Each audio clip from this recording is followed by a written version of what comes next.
Now, new research by Vodafone has revealed that 2/3 of parents have been concerned by online content viewed by their child, and only 1 in 8 parents feel confident with the safety measures that keep children safe online.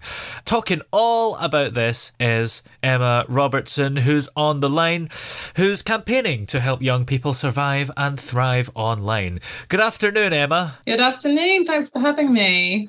So, why do you think it is that parents are so concerned about what their kids are seeing and doing online? I think it's probably a combination of them seeing and hearing, whether it's in the news or talking to friends, about things that they just don't understand, whether it's misinformation, disinformation, coming across harmful people or kids being bullied or whatever it might be. There's so much of it in the news at the moment.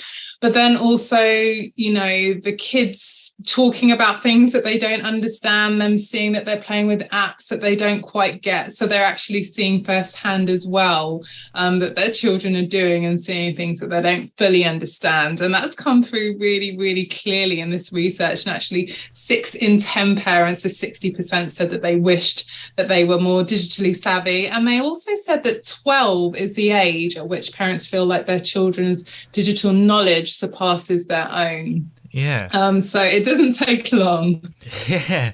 And it's also, I think 12 is maybe a good digital age, because I think it was the boss of Samsung recently that said he wouldn't give his child a phone until they were 11. 11, Would you agree with that? exactly. Because I don't know if it's the jealousy in me, because I didn't have one before I was 11, but I feel like anybody younger than 11 having a phone just seems wrong to me. Yeah. I mean, interestingly, I can speak to some 18-year-olds that I feel like they shouldn't have access to a phone, or 30-year-olds, and to some 11-year-olds who are perhaps a bit more responsible. Ultimately, it comes down to how they're used and what they have access to. So obviously with smartphones, if you're going to give your child a smartphone, which I think is what he was alluding to, and say, go for it, to go on TikTok, do what you want, interact with who you want to, then they're going to come across harms and dangers. But there are lots of provisions that parents and carers can put in place to help to protect them from some of these harms. They can block apps. They can put screen time limits in place. They can prevent them sometimes from being able to interact with other people without permission. So there is lots that parents can do. And it's completely understandable why parents might have these concerns, because we have heard about, and this is very extreme and rare because, it's only 1 or 2 stories in the news, but some young people who have actually died either indirectly or directly as a result of what they've seen on social media. Yeah, and these are always the stories that are, and we've had awful conversations with parents who've had those sorts of experiences. The ease at which young people can come across content that's related to self-harm, or the ease at which they can come across people who are threatening, pressurizing, blackmailing them, abusing them. It's too easy.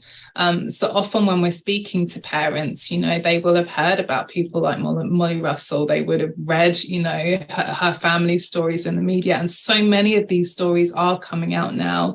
But, we have to be alive to it. We do have to think of worst case scenario. But at the same time, it's really important that we remember the positives, and we know that our children are gaining, skills, experiences, connections that we could only have dreamed of at that age. Yeah. Do we give kids enough credit when it comes to being online? Because I think sometimes we say, well, they might be seeing stuff that's misinformation, as you mentioned earlier, but maybe a lot of children would be quite annoyed by the fact that we're accusing them of not being able to tell it apart, because actually they're quite good at that. I think that's a really good point, because actually after the pandemic, I'm talking about it as if it's way behind us, but you may remember that there was so many scams, text messages and things coming through. There was so much fake news and misinformation swirling around.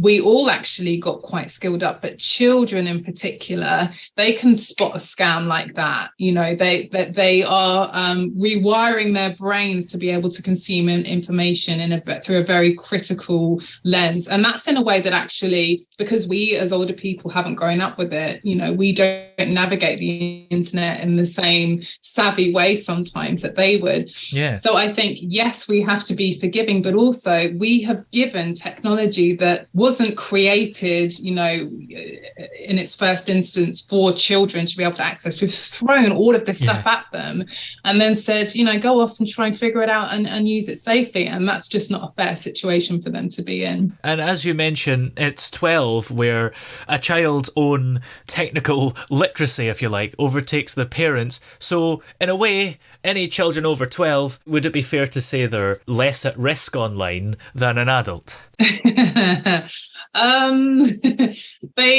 may be digitally savvy, but they won't have the life skills, and they will still be, their brains won't be developed enough to not be able to react to things in the way that they perhaps should in terms of impulse. They won't be as aware of what the dangers look like. So they might be savvy, but I think it'll be interesting to see what Gen Z or, what they look like in years to come. Actually, probably the internet will have evolved so much that they'll be on the back foot.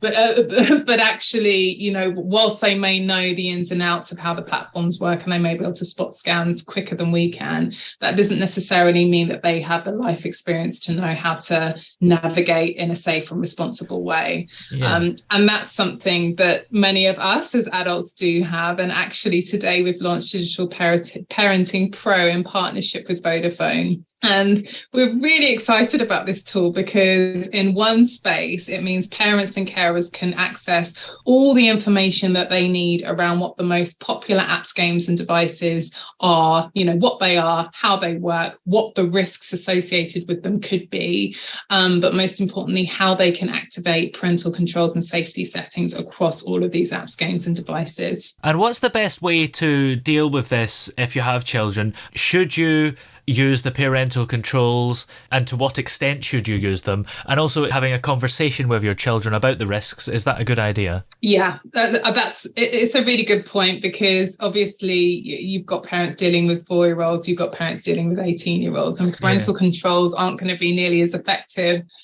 with an 18-year-old boy as they are with a 4-year-old.